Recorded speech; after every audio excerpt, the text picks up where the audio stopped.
नमस्कार प्रेक्षकांनो, या मालिकेच्या आजच्या जबरदस्त भागामध्ये आपलं स्वागत आहे. आणि त्यामध्ये मेंढरांच्या घरासमोर आता सावली आणि भैरवीच्या गाण्याचा जंगी कार्यक्रम ठरवल्यानंतर आता कार्यक्रमाची सगळी काही तयारी होता क्षणी आता सावली आणि भैरवीमध्ये जुगलबंदीचं हे आव्हान आता होत असताना त्यामध्ये कोणत्या भयानक सत्याचा उलगडा होतो, सावली गाऊ नये यासाठी आता जयंती ही कोणता डावपेच खेळते आणि त्यानंतर मात्र आता विठोबाच्या कृपेने या भागामध्ये आता सावलीचा आवाज कसा सगळ्या जगासमोर येतो आणि सावली ही आता तिच्या गुरुला म्हणजे भैरवीला कशी हरवते. प्रेक्षकांनो, हे सगळं या व्हिडिओमध्ये आपण बघूयात.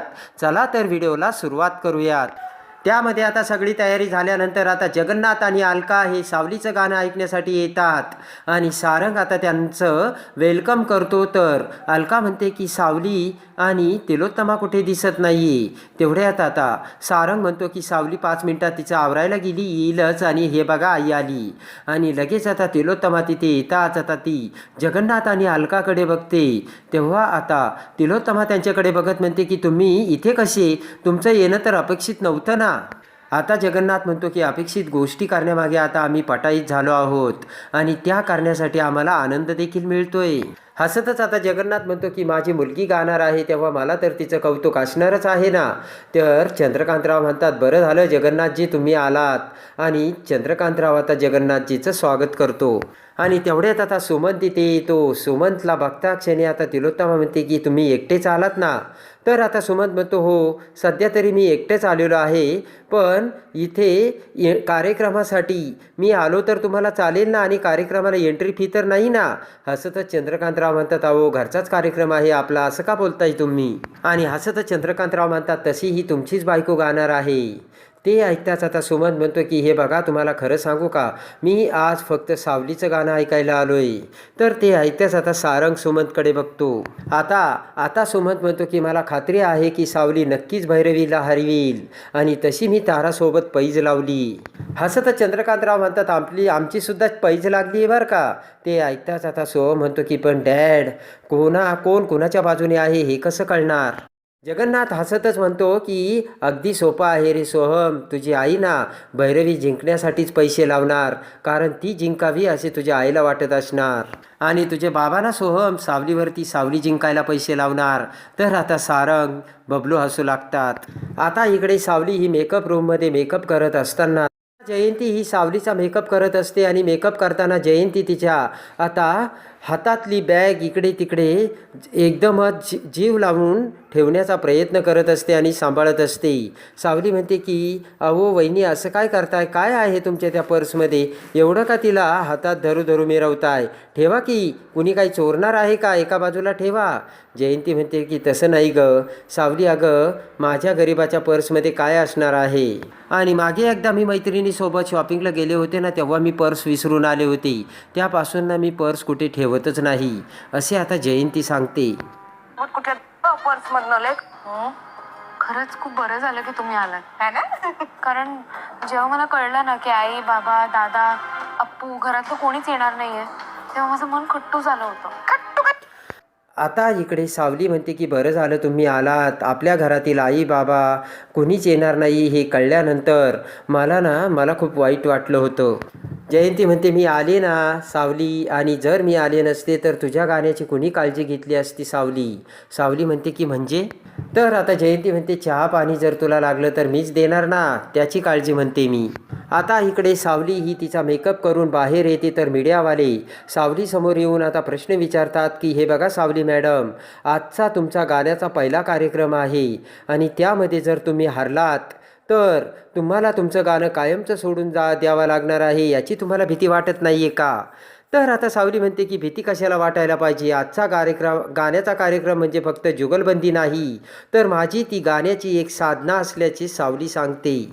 आणि माझ्या गुरुसोबत गाणं गाण्याची मला संधी मिळाल्यामुळे आनंद होत असल्याचे सावली त्यांना सांगते. आणि मीडियावाले म्हणतात की पण भैरवी वजे अजून आल्या नाहीत, कुठे गेल्या आहेत त्या. जगन्नाथ म्हणतो वेळ तर झाली, अजून त्या आल्या नाही आहेत, कुठे आहेत काय माहिती. तेवढ्यात सुमंत म्हणतो मला वाटतं ना ती घाबरली असेल किंवा तिचा डाव फिसकटणार म्हणून असं तिला अगोदरच लक्षात आलं असणार. आणि इकडे आता जगन्नाथ म्हणतात की थांबा, आत्ता त्या यायला हव्या होत्या. सगळे लोक त्यांची वाट बघतात आणि जगन्नाथ भैरवीला फोन लावू लागतो. पण तेवढ्यात आता जयंती ही पटकन तिथून बाजूला जाऊ लागते. तर सारंग जयंतीकडे बघतो आणि जयंती ही आतमध्ये जाऊन आता भैरवीला फोन लावते आणि म्हणते की माई तुम्ही कुठे राहिलात? अहो सगळेजण तुमची वाट बघतायत, या लवकर. भैरवी म्हणते की जयंती अगं मी पोचलेच आहे, मला एक सांग ना आतमध्ये कोण कोण आहेत? तेव्हा जयंती म्हणते की मेंदळेंची सगळी कंपनी तर आहेच, पण जगन्नाथजी, अलका आणि सुमंत देखील आलेत. जयंती म्हणते या लवकर माई, सगळेजण तुमची वाट बघतायत. आणि आता जयंती म्हणते की डेकोरेशन एवढं झालं आहे ना, काय त्या खुर्च्या, काय तो स्टेज. भैरवी म्हणते मी तुला डेकोरेशनबद्दल विचारत नाही आहे. आता जयंती म्हणते की अजून काही राहिलं का? भैरवी म्हणते असं काय करते, मी तुला ते औषधाचं एक काम दिलं होतं ना, त्याचं काय झालं? जयंती म्हणते की अगं बाई माई ते औषध आत्ता द्यायचं आहे का? त्यासाठी आता भैरवी म्हणते तुला काय मुहूर्त काढायचा आहे का गाणं संपल्यावर देणार आहेस? ते लगेच तिला ते औषध लगेच देते असे जयंती बोलता क्षणी भैरवी म्हणते जर तू वेळेवर ते औषध दिलं नाही तर याचा काहीच उपयोग होणार नाही बरं का जयंती. इकडे आता सगळेजण भैरवी येण्याची वाट बघत असतात. सुमंत म्हणतो की तिची वाट बघू नका, मला वाटतं ती घाबरली, ती नाही येणार आता. आता जगन्नाथ चंद्रकांतराव म्हणतात की हे बघा आपण भैरवीची वाट कशाला बघतोय, आपण फक्त चांगलं गाणं ऐकण्यासाठी तरसलोय. तर चंद्रकांतराव म्हणतात सावली ये तू स्टेजवर आणि कर गाण्याला सुरुवात. आणि तेवढ्यात आता सावली जाऊ लागताच आता भैरवी म्हणते थांबा मी आले. तर सगळेजण आता भैरवीकडे बघतात. पुढे येत आता भैरवी म्हणते की सावली असं कसं सगळ्यात अगोदर मंचावर जाईल? मंचावर तर अगोदर जाण्याचा मान माझा आहे. आता मीडियावाले भैरवीला म्हणतात की मॅडम आम्ही तुमचीच वाट बघत होतो, आता तुम्ही तुमच्या शिष्यासोबत जुगलबंदी करणार आहात, त्याबद्दल तुम्हाला काय वाटतं? भैरवी म्हणते की त्यात काय वाटायचं, मला आनंदच आहे. सावली तर माझी पट्ट शिष्य आहे आणि आज ती तिच्या गुरुसोबत जुगलबंदी करणार आहे. आणि भैरवी म्हणते की आता या जुगलबंदीमध्ये सावलीच्या कंठातून आवाज तरी फुटेल का याची मला भीती वाटायला लागली आहे आता. भैरवी म्हणते की या आजच्या कार्यक्रमामधून सावलीला नवीन धडे मिळणार आहे आणि तिच्या गुरुकडून तिला एक नवीन सरप्राईज देखील मिळणार आहे. आणि इकडे आता जयंती ही तिच्या रूममध्ये येऊन आता ती औषधाची बाटली बाहेर काढते. पाण्याचे 2 ग्लास समोर ठेवून आता ती औषधाची बाटली समोर धरत जयंती विचार करते की आज मी तुझा आवाज कायमचा बंद करणार आहे. सगळे श्रोते तुझे आवाज ऐकण्याची इच्छा व्यक्त करतायत ना, आणि तुझा आवाजाच एवढा गोड आहे असं तुला वाटतंय ना. आणि पटकन आता एका ग्लासमध्ये आता ते औषध जयंतीने टाकलेलं असतं. पटकन जयंती ती बॉटल तिच्या पर्समध्ये ठेवते आणि ते पाण्याचे 2 ग्लास ट्रेमध्ये ठेवून जयंती आता बाहेर जाते. आणि इकडे आता सावली ही भैरवी समोर हात जोडून उभा राहते आणि म्हणते की माई आज मी तुमच्या बरोबरीने गाणार आहात, त्यासाठी मला आशीर्वाद द्या. भैरवी म्हणते की तुला आज मी काय आशीर्वाद देऊ, आज तर तू मला आव्हान दिले आणि माझ्या कॉम्पिटिशनमध्ये गाणार आहे ना. मी तुला एवढा आशीर्वाद देईल की गुरुच्या हातून आता तुला हार पत्करण्याचं सौभाग्य मिळो. भैरवी म्हणते की हे सुद्धा सगळ्यांच्या नशिबात नसतं बरं का सावली. आणि त्यानंतर आता इकडे भैरवी आणि सावली दोघीही आता समोरासमोर गायला बसलेले असतात. आणि तेवढ्यात आता भैरवी म्हणते की इथे काही पाण्याचं मॅनेजमेंट आहे की नाही गाण्याच्या वेळेस पिण्यासाठी. तेवढ्यात जयंती म्हणते की आणलं का माई, पाणी आणलं. आणि पटकन आता तो पाण्याचे ग्लास एक जयंती ही सावली समोर ठेवते आणि दुसरा आता भैरवी समोर. आणि त्याच वेळेस आता भैरवी जयंतीकडे बघत जयंतीला खुणावते, तर त्या औषधाच्या ग्लासकडे जयंती बघत आता भैरवीला खुणावते. जयंती सावलीला म्हणते की पाणी पी बर का, तर सावली म्हणते की ठीक आहे. आणि इकडे आता सगळेजण आता कार्यक्रम सुरू होण्याची वाट बघत आता भैरवी सावलीकडे बघत असतात. तर त्याच वेळेस आता सुमनच्या मोबाईलवर ताराचा फोन येतो. सुमन म्हणतो काय झालं तारा, बोल ना बेटा. तारा म्हणते की झाला का कार्यक्रम सुरू? तर सुमंत म्हणतो की होणारच आहे आता. तारा म्हणते मला सुद्धा कार्यक्रम बघायला यायचे. तर सुमंत म्हणतो ये ना मग. आणि लगेच आता तारा म्हणते कुणी काही बोलणार तर नाही ना. सुमंत म्हणतो की बेटा अशाच वेळेस आपण फायदा घ्यायचा असतो. आता सुमंत म्हणतो की हे बघ सगळेजण गाणी ऐकण्यात बिझी असतील तेव्हा कुणी काहीच बोलणार नाही आणि तुला बघणारही नाही. तारा म्हणते नक्की का? तर सुमंत म्हणतो हो. आता सुमंत म्हणतो हे बघ तारा मी सगळं काही सांभाळून घेईल, ये तू. तारा म्हणते नक्की का? सुमंत म्हणतो हो आणि तारा निघते.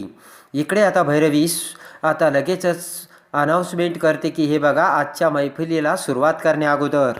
आणि लगेच आता भैरवी म्हणते की त्या अगोदर मला माझी चूक कबूल करायची आणि आज मी माझ्या मनापासून माझ्या मायबाप प्रेक्षकांसमोर सावली मनापासून तुझी माफी मागते. भैरवी म्हणते की जर तुला या तुझ्या भैरवी माईला माफ करता आलं तर माफ कर सावली. ते ऐकताच आता तिलोत्तमा म्हणते की हे सगळं काय चाललंय.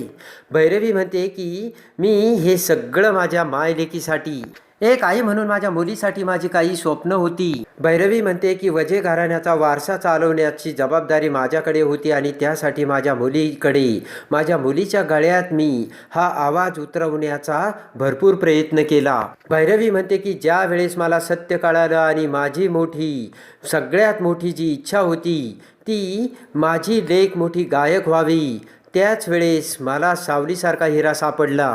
आणि भैरवी म्हणते की त्यानंतर मला कळलं की सावली माझ्या गाण्याचा वारसा, माझा घराण्याचा वारसा पुढे नेऊ शकते आणि त्यासाठी सावलीच्या गाण्याचा रियाज करून घेण्यासाठी रात्रंदिवस मी काबाड कष्ट घेतले.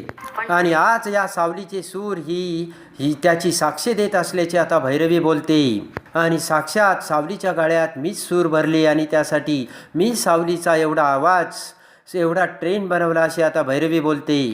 भैरवी म्हणते की आज मी हे सगळं तुमच्या सगळ्यांसमोर सांगते ते फक्त तुमची दया मिळवण्यासाठी नाही. भैरवी म्हणते एका कलाकाराला प्रामाणिकपणे जे काही वाटलं आज तेच मी तुम्हाला सांगितलंय. आणि लगेच आता भैरवी म्हणते की चूक तर प्रत्येक माणसाच्या हातून होती, पण जो चूक कबूल करतो तोच एक सच्चा कलाकार असल्याचे आता भैरवी सांगते. आणि आज माझ्यातल्या एका सच्च्या कलाकाराला आव्हान दिल्याचे भैरवी सावलीकडे बघून बोलते. आणि पुन्हा एकदा हात जोडून आता भैरवी सावलीचे मनापासून आभार मानते की सावली तू हे आव्हान स्वीकारून मला स्वतःला सिद्ध करण्याची पुन्हा एकदा संधी दिली आणि आज मी स्वतःला तुझ्यामुळे सिद्ध करू शकणार आहे असे आता भैरवी सांगते. आज या जुगलबंदीमध्ये कोण हरणार कोण जिंकणार हे फक्त परमेश्वराला माहिती आहे. पण तरीसुद्धा सावलीने हे आव्हान स्वीकारण्यापूर्वी कबूल केलं होतं की जर या जुगलबंदीमध्ये ती जर हरली तर तिला ते गाणं कायमचं सोडावं लागणार आहे. तेव्हा सावली ही भैरवीकडे बघत होकार देते आणि तिला हे सगळं माहीत असून देखील तिने आव्हान स्वीकारलं म्हणून मी सावलीच्या धाडसाचं कौतुक करते असे आता भैरवी सांगते. आणि त्यानंतर आता सावली भैरवीकडे बघत म्हणते की माई तुमचा मान मोठा आहे तेव्हा अगोदर गाण्याची सुरुवात तुम्ही करा. तर भैरवी म्हणते की असं हे तर तुला चांगलंच कळत असेल. आणि त्याच वेळेस आता इकडे सावली ही विठोरायाच्या आता पाया पडते आणि इकडे आता भैरवी गाण्याला सुरुवात करते. आणि त्यानंतर आता प्रेक्षकांनो इकडे आता भैरवीने गाण्याला सुरुवात केलेली असते आणि भैरवी एकदमच आता तिच्या गळ्यातून तिच्या कंठातून तार सूर सगळं काही बाहेर काढून आता प्रेक्षकांसमोर गाणं गात असते. भैरवीसुद्धा प्रेक्षकांनो काही कमी नसते, एकदम गोड गाण्याने भैरवी गात असते आणि अखेर सगळ्याच प्रेक्षकांसमोर भैरवीने तिचं गाणं सादर केलेलं असतं. आणि त्याच वेळेस आता इकडे जयंतीच्या ग्लासमधील पाणी आता सावली पिते आणि ते औषधाचे पाणी पिताक्षणी इकडे आता सावलीच्या डोळ्यातून आता अश्रू वाहू लागतात, कारण सावलीच्या कंठातून आता आवाज निघत नसतो. आणि इकडे त्याच वेळेस आता भैरवी सावलीला म्हणते की गा आता तू सावली.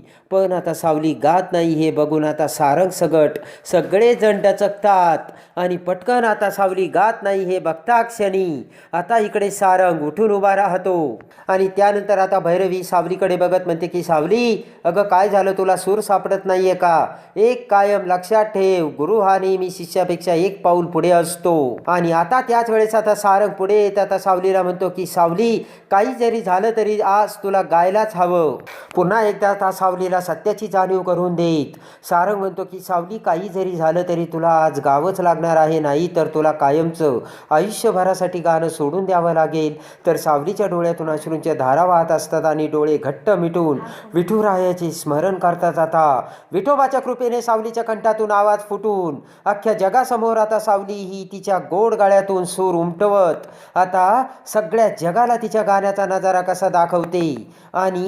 आणि आता भैरवीच्या सुरासमोर सावलीने भैरवीच्या सुरांना फिके पाडत तिच्या गाण्याचा आवाज जगासमोर आणलेला असतो. आणि भैरवीच्या गाण्याला फिके पाडून आता सावलीने सुरांचा आणि ताल सुरांचा झगमगाट करून थरथराट करून आता सावली ही कशी गुरुपेक्षा श्रेष्ठ होते हे बघण्यासाठी आणि या मालिकेच्या डेली अपडेटसाठी आपल्या चॅनलला लाईक करा, सबस्क्राईब करा.